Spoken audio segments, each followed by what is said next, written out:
No more slack packing today. The big packs are back out. Big packs. The plan today is to go from Blackhorse Gap here north of Daleville as much as 14 miles to Jennings Creek. That's a tall task. We may end up going 12 miles instead. We will see as the day goes. But good morning, day 4 on the Appalachian Trail.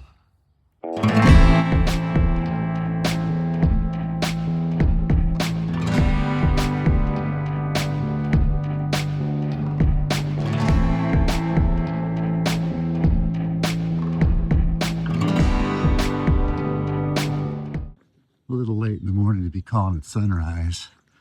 But what a beautiful vista from the Taylor Mountain overlook here in Virginia. You can cross it, the mountains. That's better. Yeah, yesterday's packs were a lot easier, weren't they?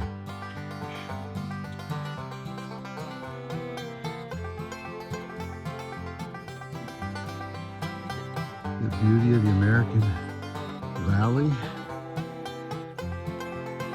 and the beauty of my life in the mountains too.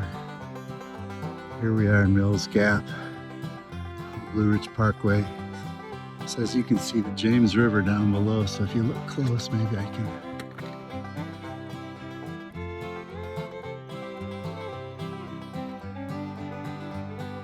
There you go. There's the James River right there. Probably the most influential book I've read in the recent past has been a book called Gunlap by Robert Walgamans. And didn't necessarily uncover new ideas, but rather it formulated my ideas and then gave concrete methods of achieving those ideas.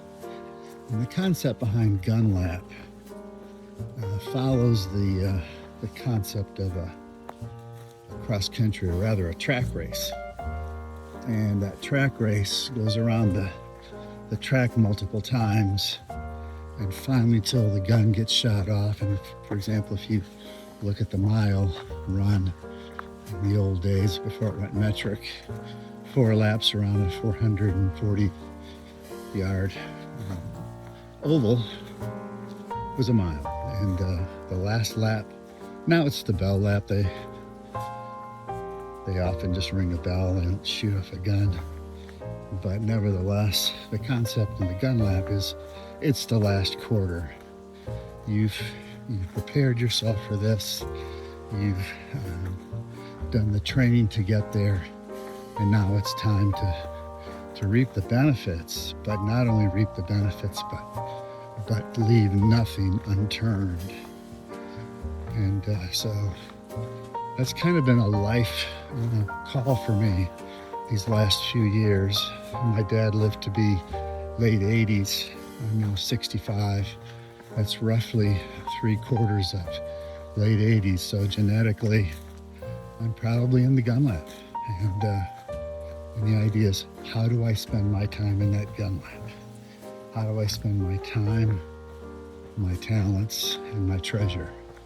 And so definitely looking for opportunities for it not to be about me, but for it to be about others in service and ministry, whether that is in a small group environment, whether that's in a caring ministry, whether that's giving to various ministries, whether that is encouraging other people. You know, life verse for me would be, let us run with patience the race that is set before us. And man, the Appalachian Trail is perfect for running with patience. And no, I'm hiking, I'm not running. But if you go out here too fast, you'll absolutely burn yourself out, and you won't be able to race anymore. So run with patience, run nevertheless, and give it what all you've got. Tim Tebow has a famous quote out there. I want to go to heaven worn out. I don't want to be the best looking, body in the morgue. I want to go to heaven worn out. That doesn't mean I don't want to take care of myself. It means I want to pour myself into doing for others, rather than just for self.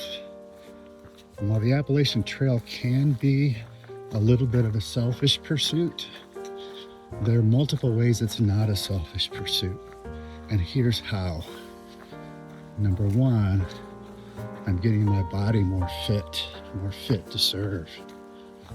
Number two, I'm getting to spend quality time with my wife in the woods.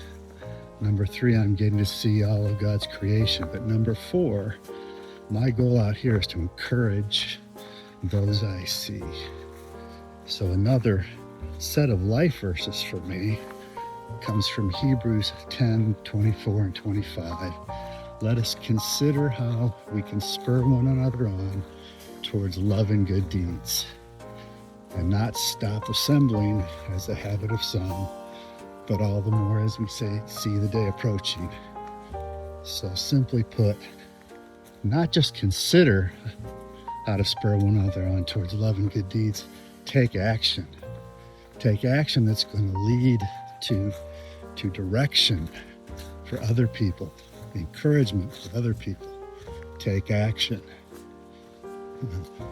I'll talk more about this book a little later down the trail. I've already rambled on for 5 minutes, but I heartily encourage you to look for the book Gunlap by Robert Walgamuth. Check out this.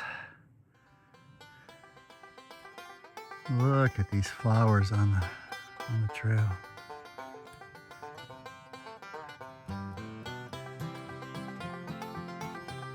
And then in the middle of the trail, you have even more beauty. Hello, dear.